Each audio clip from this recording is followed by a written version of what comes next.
괜찮습니까? 네. 제가 지난 수요일인지 목요일인지 제가 뉴스를 보는데요. 인도네시아에서 한 청년이 검거가 됐는데 이분이 어떻게 다 검거가 됐냐면 인도네시아 사람이에요. 어머니가 40일 전에 돌아가셨는데 그 어머니가 너무 그리우고 보고 싶어서 그 무덤에 가서 울다가 무덤을 팠어요. 그래서 어머니의 그 관을 열고 어머니의 그 시체를 비닐에다가 담아서 집으로 가지고 왔어요. 바로 저 사건 같으네요. 긴장인지는 잘 모르겠지만 얼마나 사랑했으면 그러겠어요. 물론 그래서 이제 검거가 되고 경찰에 신고되어서 시체 유기죄로 이제 아마 처벌을 받게 될 것 같은데요. 여하튼 이 사랑하는 사람이 죽음을 맞이한다는 건 충격이지요. 근데 오늘 여기 본문에 보면 예수께서 사랑하시는 자가 병들었다, 이제 죽게 되었다. 이런 본문을 우리가 보면서 그러면 우리가 바로 당장 달려가야 되잖아요. 우리 같으면. 근데 예수님이 오늘 본문은 좀 이상한 내용이 나와요. 예수님이 이틀을 더 머물시고 계셨다는 거예요. 참 이것이 우리 신앙의 딜레마예요. 우리가 급하고 어려울 때는 하나님께 막 부르짖잖아요. 그런데 우리 주님이 뜻하지 않게 이틀을 더 머무시는 거예요. 참 우리 생각 같아서는, 우리 믿음 같아서는 빨리 가자고 우리 주님이 독촉하실 것 같은데 도대체 이틀을 더 그곳에서 성경 보면은 뭐 특별히 하실 일이 없으셨어요. 여기에 뭔 일을 하셨다는 내용이 없어요. 그런데 우리 주님이 이틀을 더 머무시고 계시는 거예요. 이것을 우리는 어떻게 부를 수 있냐면 하나님의 더디오심이라고 볼 수 있어요. 더디 응답이라고 볼 수도 있어요. 때로는 어떤 분들은 하나님의 침묵이라고 해석을 하는 분도 있어요. 우리가 요구할 때 하나님이 침묵하셔요. 아무 응답을 안 하시는 거예요. 하나님이 분명히 그것을 알고 계시지만은 응답을 안 하시는 거예요. 그것이 어떤 분들은 이틀일 수도 있고 어떤 분은 3일일 수도 있고 어떤 분들은 1년일 수도 있고 어떤 분들은 계속 그렇게 가는 거예요. 그때 우리의 상황은 신앙의 회의감이 될 수가 있어요. 아니 내가 그렇게 주님 위해서 사랑하고 주님이 또 나를 그렇게 사랑하는데 왜 즉시로 응답해 주지 않습니까? 여러분 아마 그런 경험이 많이 있을 것입니다. 그래서 특별히 주님을 끔찍히 사랑한 사람일수록 오히려 더 섭섭할지도 몰라요. 내가 그렇게 사랑했는데 왜 내 기도에는 침묵하십니까? 하나님 도대체 어디 계시는 것입니까? 알고나 계시는 것입니까? 어떤 분들은요, 하나님, 내가 오늘 권사님한테 아침 예배 드리고 들었는데요. 그렇게도 기도한 적이 돼요. 하나님 도대체 입장을 좀 바꿔놓고 생각해 보세요. 그렇게 기도하기도 안 돼요. 그럴 것도 같아요. 그런 위급한 상황에 도대체 빨리 달려오셔야지. 그런데 왜 이틀을 우리 주님이 머물고 계십니까? 여러분 우리는 본문을 통해서 이미 다 알고 있어요. 왜 주님이 이틀을 머무셨는가? 나사로가 병들어 죽고 무덤에 장사하고 썩어져 냄새낼 때까지 우리 주님은 기다리시던 거예요. 그 문제가 완전히 그렇게 본다면 우리가 볼 때는요, 아니 주님 이름 부르면 다 고쳐주신다고 그랬잖아요. 그래서 내가 예수 믿고 모든 것이 잘 되어야 되잖아요. 그런데 도대체 여기에 또 신앙의 딜레마가 또 있는 거예요. 그런데 좀 더 우리가 깊이 가보면 죽음 너머에 부활 생명이라고 하는 이 놀라운 하나님의 영광을 드러내기 위해서 주님은 때때로 이틀 아니라 3일, 우리 주님 자신도 사실 하나님께 그런 버림을 당하고 3일을 어디에? 무덤 속에 계셨던 거예요. 이런 걸 보면은 우리가 기도한 대로 바로바로 응답되어지는 것만이 믿음이 아니라 때로는 하나님이 더디 오시는 과정을 우리가 신앙적으로 생각해 보면 오늘 주님의 말씀대로 이것은 죽을 병이 아니라 혹 죽는다 하더라도 죽음 너머에 새로운 생명이 잉태되는 과정이다라는 것을 우리가 생각해 볼 필요성이 있다는 거죠. 이것이 진정한 신앙이라는 거죠. 아니 주님 내가 분명히 주님 이렇게 사랑하고 주님이 나를 이렇게 사랑하고 우리 관계가 얼마나 좋았습니까? 그런데 주님은 들어주시지 않습니까? 라고 우리가 그 하나님의 기다리심의 깊은 의미를 알지 못하고 조급해 한다면 우리는 절망할 수밖에 없어요. 그러나 하나님의 사건 속에는, 구원의 역사 속에서는 항상 이러한 기다림이라고 하는 것, 더디우심이라고 하는 과정이 구속의 사건 속에서는 존재한다는 것을 우리에게 가르쳐주고 있는 사건이에요. 그러니 여러분, 죽게 되었다, 병들었다, 이 현상에만 집착하지 말라는 거죠. 그 너머에 있는 하나님의 뜻을 볼 수 있는 신앙의 여유, 그러한 믿음, 그러한 인내, 그러한 소망이 필요하다. 이것이 오늘 우리에게 보여주고 있는 결론인 거예요. 우리는 현상에만 집착한다 이 말이지. 그 문제만 집착한다. 이것만 해결해주면 내가 더 잘할 것 같아. 그 너머에 있는 하나님의 뜻을 우리는 때때로 잊어버릴 수가 있다 하는 거예요. 여러분, 스페인과 북아프리카와 맞닿는 지점에 지블로터라고 하는 스페인 도시가 있습니다. 그 해협을 지블로터 해협이라고 합니다. 그 안에는 지중해고 밖에는 대서양입니다. 스페인이 한 500년 전만 해도 세계의 가장 최강대국이었어요. 스페인이. 그래서 여러분, 지블로터에 그게 스페인의 끝이다 생각하고 그 다음에 그 너머는 아무것도 없다라고 생각을 그 당시에 했던 거예요. 1500년대 이야기입니다. 그래서 거기에 조그마한 이 섬에 바위 암석이 두 기둥처럼 깎아서 세워서 거기에다가, 그건 헤라클레스 기둥이라고 그래요. 그리스 신화에 나오는 헤라클레스 기둥을 딱 세워놓고 거기에다가 뭐라고 썼냐면 네 플러스 울트라라고 하는 라틴어를 새겼어요. 1500년 전 이야기입니다. 이 말은 네라고 하는 건 노라는 말이에요. 플러스라고 하는 건 more라는 말이고 울트라라는 건 beyond라는 말이에요. 이 말을 영어로 번역하면 no more beyond라는 거예요. 여기 너머에는 아무것도 없다라는 의미예요. 여기가 지구의 끝단이라고 생각을 하는 거예요. 여기 넘어서는 가지 말라는 거예요. 스페인 넘어서는 세계가 존재하지 않는다라고 그들은 생각했던 거예요. 그래서 그곳을 네 플러스 울트라라는 걸 세웠어요. 그런데요, 놀라운 일이 벌어집니다. 1500년대에 누가 나타나냐면 크리스토퍼 콜럼부스가 나타납니다. 그는 저 너머를 도전하기 시작했습니다. 그래서 그 너머에 항해를 하려고 당시에 지원을 받았는데 스페인의 그때 당시에 이세벨 여왕의 도움을 받아서 이제 신대륙 항해를 비로소 넘어서 시작했습니다. 그리고 마침내 신대륙을 발견합니다. 12년 걸쳐서 남미와 북미, 지금 캐나다를 다 발견하게 되는 것입니다. 여러분, 그래서 오늘날 지금 북미가 존재했던 것이죠. 그들이 그런 환상, 그 나름대로 선입관에 묶여 있었다면, 여기 너머는 아무것도 없다라고 하는 no more beyond라고 하는 선입관에 묶여 있었다면 여러분, 이런 신대륙 새로운 세계를 맛볼 수가 없었다는 거예요. 그래서 그 뒤로 이제 많은 유럽인들이 지블로터 그 해협을 통과해서 이제 계속해서 신대륙으로 진출하기 시작했습니다. 그래서 지금 식민지들을 많이 만들고 다 지배했죠. 그래서 오늘 남미와 북미가 이렇게 되어진가 하는 거예요. 그 뒤로 스페인이 국기에 이 헤라클레스 두 기둥에 네 플러스 울트라라는 말을 네를 뺐습니다. 그리고 플러스 울트라만 딱 두 기둥에 세웠습니다. 거기에 보면은 플러스 울트라라고 지금 여러분 국기에 기록되어 있어요. 이 말은 바꿨습니다. 저 너머에 아무것도 없다가 아니라 저 너머에 있다로 바꿨어요. 노를 빼버린 거예요. 저 너머에 분명히 신세계가 있다로 바뀌었어요. 그래서 스페인은 이제 저 너머로 새로운 세계를 향해 뻗어나간다라고 하는 이 스페인의 정신을 다시 바꿔버린 거예요.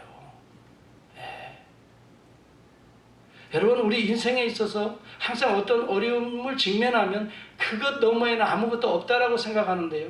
그러나 여러분, 믿음의 사람은 그 너머에 있다 이 말이에요. 뭐가 있어요? 하나님의 영광이 있다 이 말이에요. 그 너머에 있다 이 말. 믿음으로 항해하는 저와 여러분이 되어야 될 줄을 믿습니다. 우리는 현실만 보는 거예요. 현실만 보는 거예요. 여러분, 그러나 여러분 우리의 그런 사고의 프레임을, 믿음이라는 건요, 이런 걸 깨는 겁니다. 아멘. 예. 하나님의 세계는요, 능치 못할 일이 없어요. 임파서블이 없어요. 아멘. 예. 우리는 보통 우리의 수준으로 하나님을 판단하는 거예요. 도저히 일어날 수 없지 라고 생각하는, 이 문제는 도저히 해결할 수, 천만에요. 하나님의 세계에는 리미테이션이 없다고요. 인간은 리미테이션이, 생각의 구조도 리미테이션이 있어요. 한계가 있어요. 그러나 no more, beyond가 아니에요. 그 너머에 하나님의 손길, 하나님의 세계가 있는 줄을 믿습니다. 그래서 그것을 바라보는 거예요, 주님은. 지금 죽음이요, 죽음이 죽을 병이 아니라 아버지의 영광을 나타낼 병이라고 이미 말을 했어요. 우리 주님이 이미 말을 했다고요. 근데 그거에 대해서는 죽을 것만 생각하지 영광은 못 보는 거예요, 사람들이.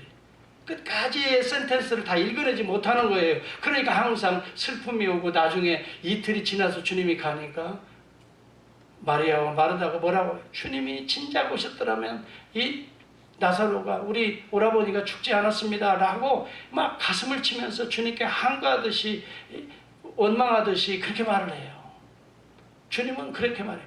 내가 믿으면 주의 영광을 본다고 내가 이미 말했지 않았느냐라고 상기시켜도 그들은 그런 게 귀에 들어올 리가 없죠. 왜? 자기의 선입관이라는 것이 딱 집착되어 있어요. 나사로는 이미 죽었고 죽은 지 썩어서 장사 지냈고 냄새가 나고, 이런 선입관에 꽉 닫혀져 있기 때문에 주님이 죽은 자 가운데서 부활시키심으로 그의 영광을, 아버지의 영광을, 또 주님 자신이 십자가에 죽지만은 죽음 이후에 사흘 만에 다시 살아나실 것을 그들에게 첫째로 보여주고자 하는 이 하나님의 의도, 주님의 의도를 그들은 미처 생각하지 못했던 거예요.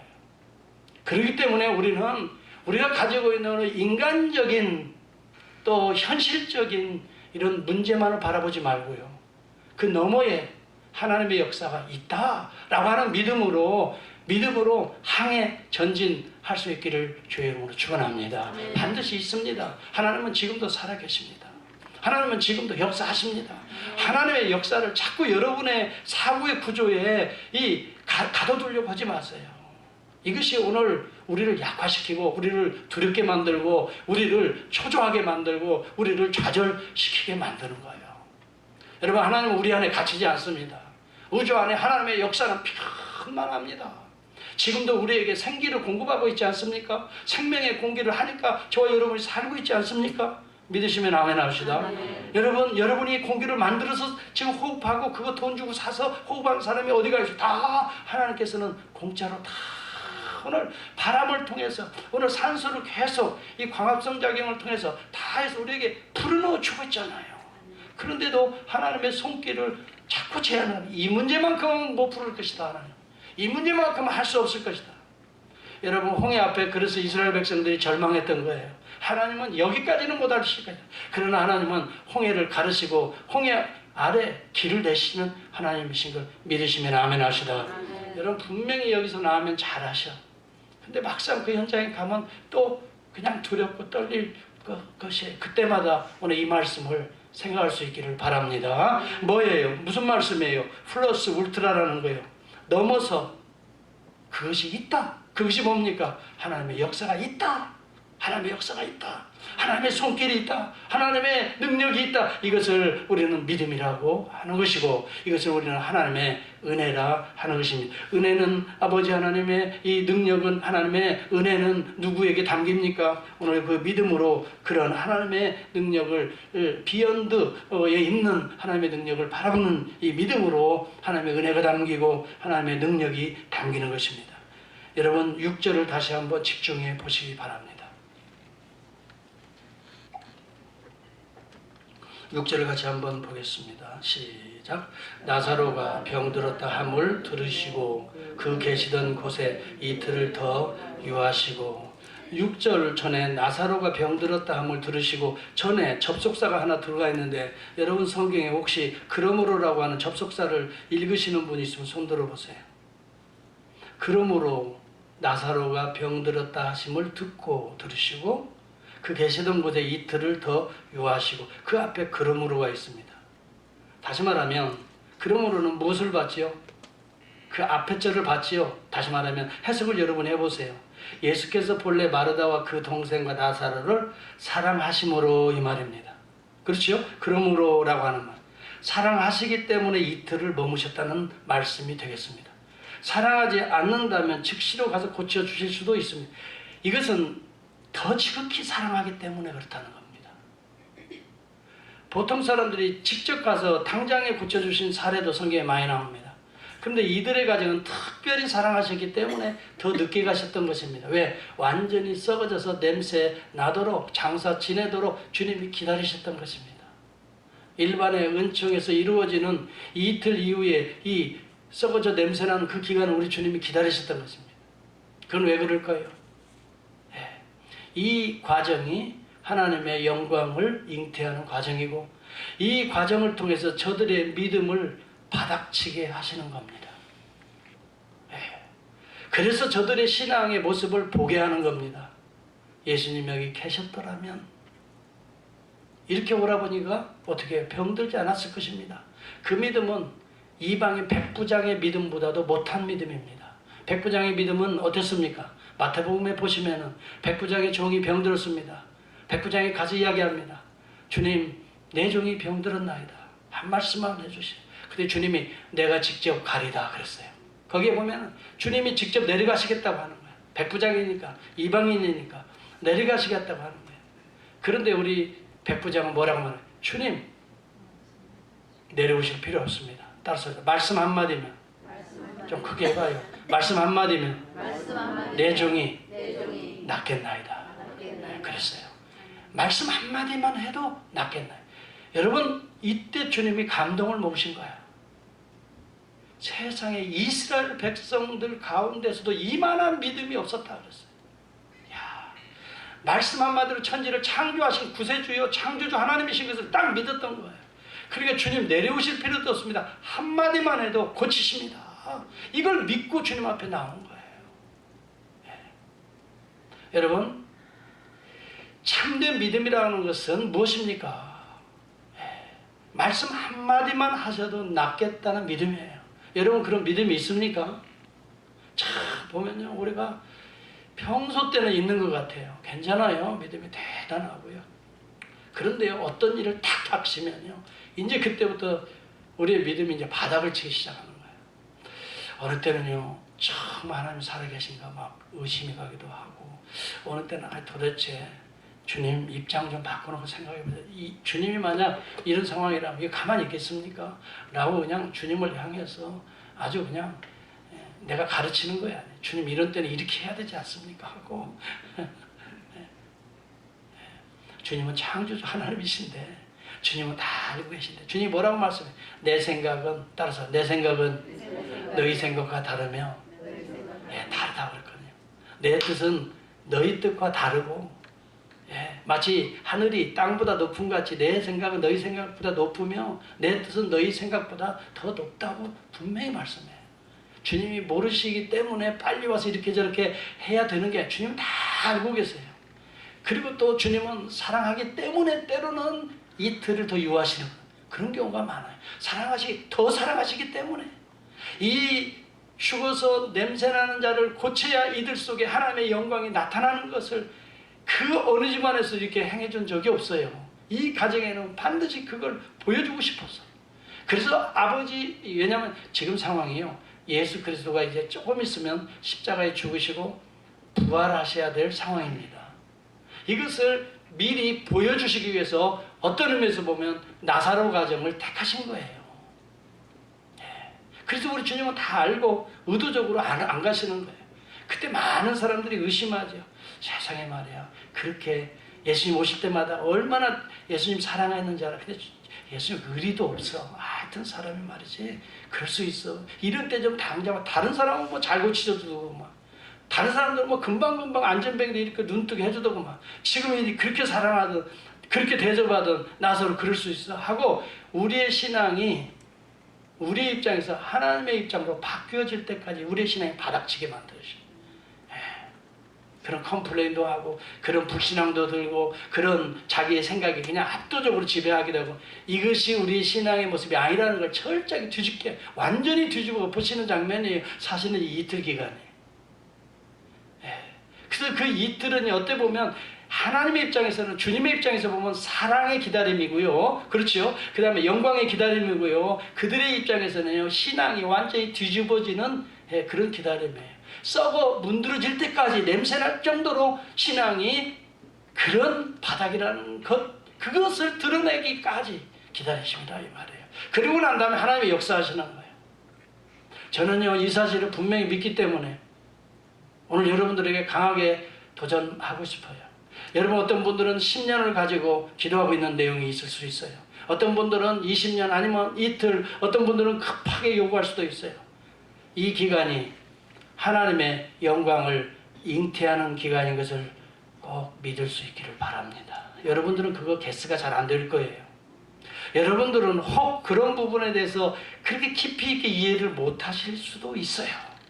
그렇지만 하나님이 이틀을 유하시면 하나님의 목적이 있다는 거예요. 하나님의 뜻이 있다는 거예요. 하나님의 선하신 영광이 잉태되고 있다는 거예요. 우리가 그것은 이 본문을 통해서 확실히 이해할 수 있잖아요. 그렇죠? 버리신 거 아니죠? 미워서 늦게 가신 거 아니죠? 분명히 알죠, 여러분? 나사로 미워가지고 무관심의 기다림이 아니죠. 그렇죠? 무관심 아니잖아요. 오히려 더 지극한 관심이에요. 그것을 기다림으로 표시하는 거예요. 여러분, 사랑이 아닌 게 아니잖아요. 사랑하심으로 이틀을 유하시는 거예요. 이게 역설적 진리라고 신학자들은 말합니다. 우리는 인간을 이해할 수 없지만 하나님에게는 모순과 같은 일들이 나타난다. 이것은 또 다른 패러독시컬한 역설적인 교훈이다. 이렇게 말해요. 이게 R.C. 스프롤 박사가 하는 이야기입니다. 우리가 인간적으로 이해할 수 없는 것을 우리는 뭐라고 말하느냐? 모순이라고 말한다 이거예요. 그렇지 않다. 하나님에게서는 모순이 없다.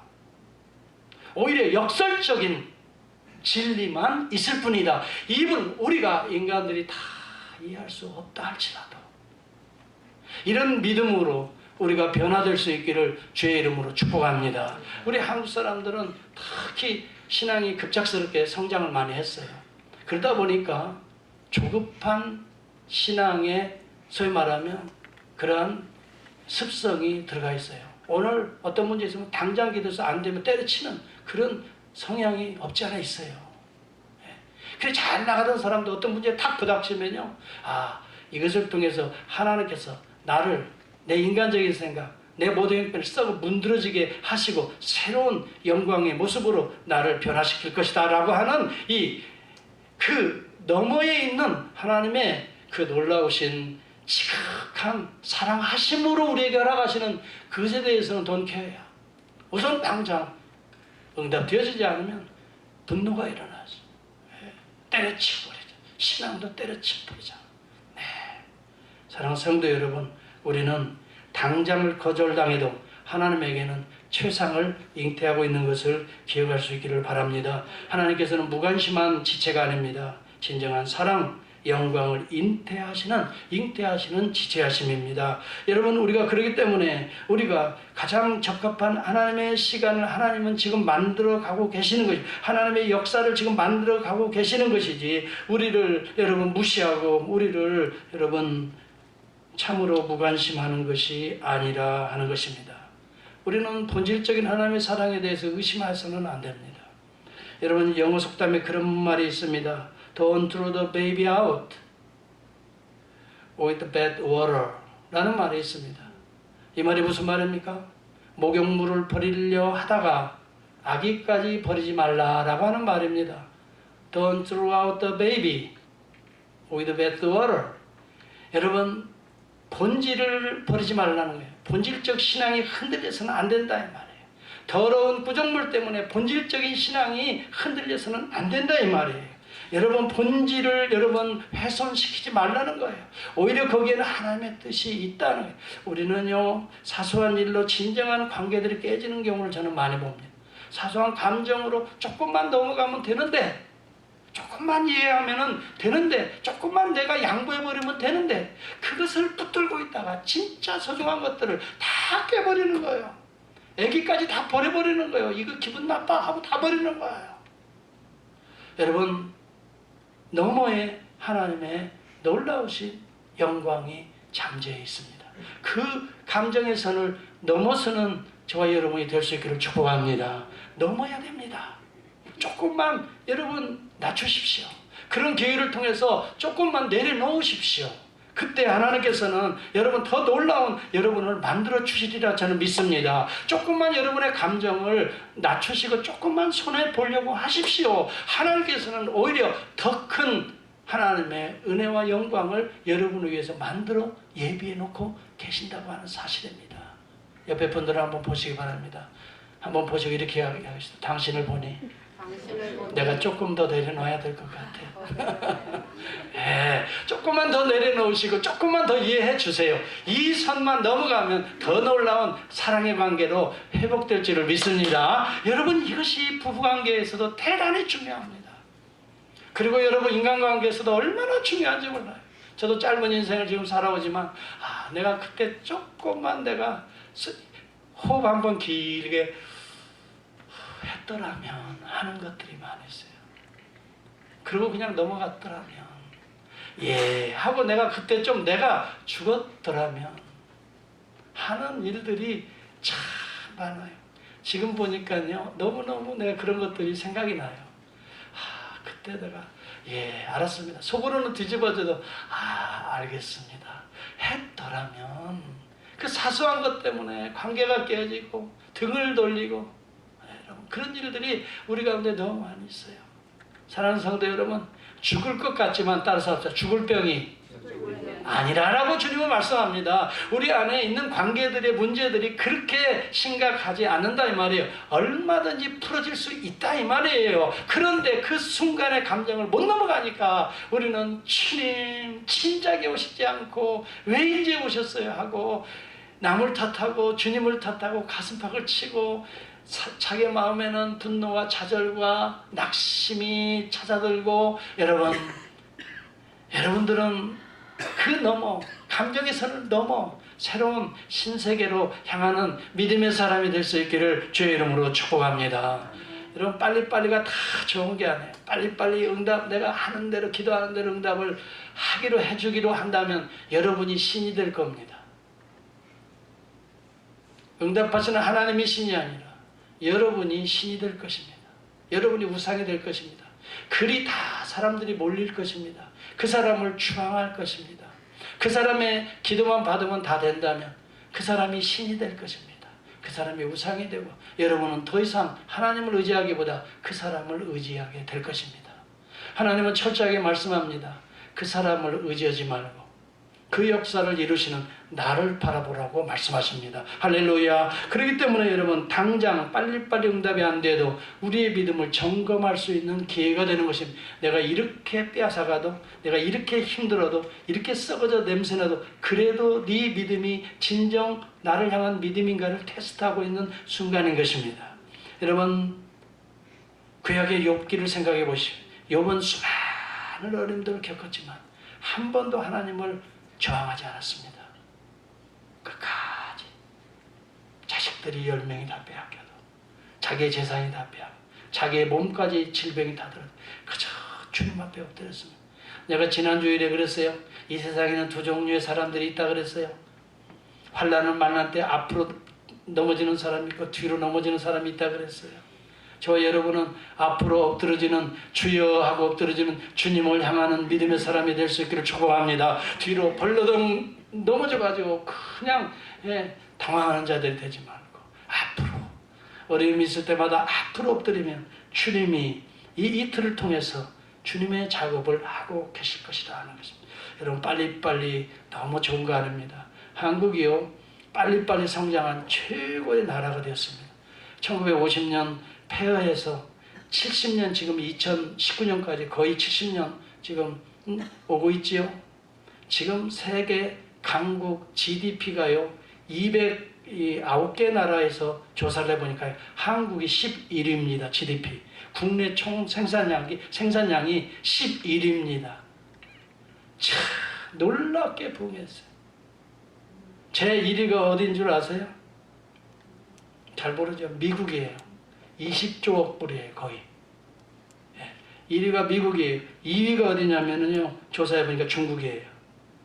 그래서 자꾸 중국은 13조억 불이에요. 일본이 그 다음이에요. 독일이에요. 그 다음에 영국이에요. 프랑스예요. 인도요. 이탈리아, 브라질. 그 다음에 캐나다하고 우리나라하고 비슷비슷해요. 작년도에는 우리나라가 GDP가 높았는데 19년도에 조사하니까 조금 떨어져. 그래 거의 비슷해. 거의 10위권이에요. 상상할 수 없는 일들이 70년 기간에 이런 대단한 민족이면 틀림이 없고, 우리 한국민들의 근면 성실은 세계 어느 누구도 따라갈 수 없어요. 좋은 장점입니다.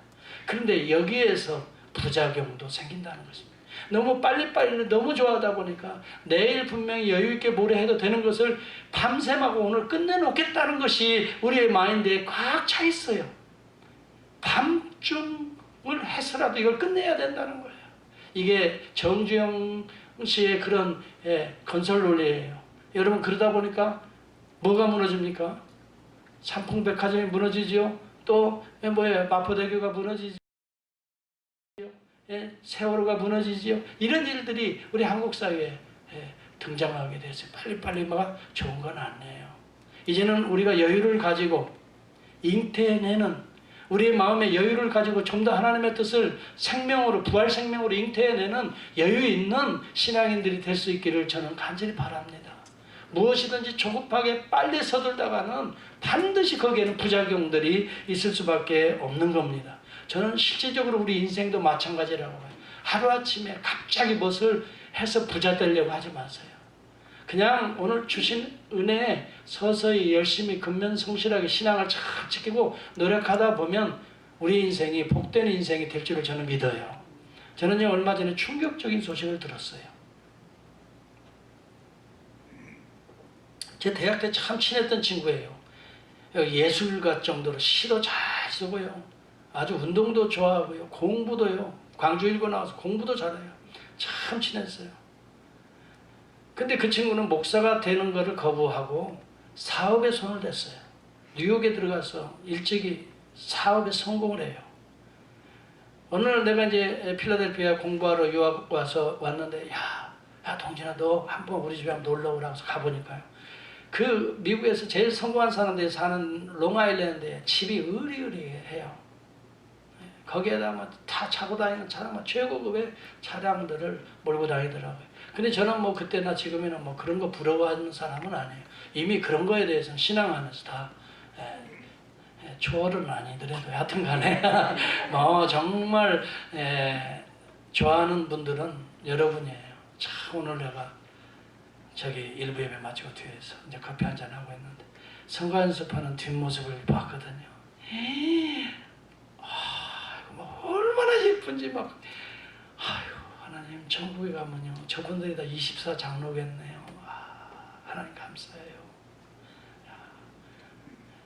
그리고 그 한 분 한 분들 생각해 보니까요, 가정들이 그렇게 그렇게 다 어려움이 다 있는 가정들이잖아요. 그런데도요, 다 팽개치고요, 먼저 하나님 앞에 예배드리러 이렇게 저렇게 그냥 준비하러 나왔잖아요. 이 모습이 너무 예쁘잖아요. 하나님도 그렇게 생각하시죠. 그리고 저는요, 마음속으로 한 사람 한 사람 축복했어요. 오늘 좀 늦게 내에 올라가서 막 그러고 싶은 마음이 생기더라고요. 아버지, 저분은 지금 아시지요?